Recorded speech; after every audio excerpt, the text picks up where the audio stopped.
我唔可以再去咧越南嘅胡志明市，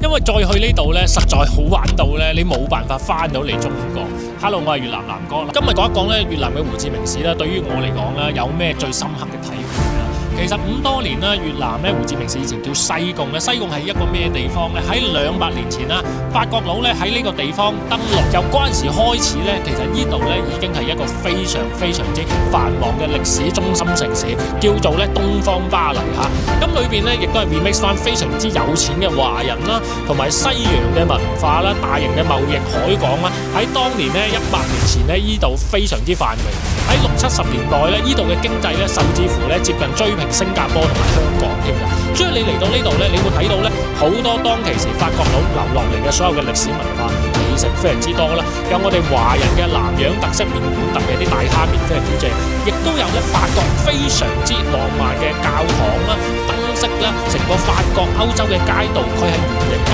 放射線，成個城市嘅規劃咧非常之歐洲化。我喺越南咧，亦都屬於新一代嘅下南洋啦。其實睇到佢哋上一代，甚至乎上一代咧，其實我裏邊咧非常之有感觸。所以如果你嚟到胡志明市咧，行完一棍嘅歷史，一定要去5棍呢個地方叫堤岸嚇，兜一個圈，好多咧我哋廣東失傳嘅美食咧喺當地咧分鐘你可以揾到。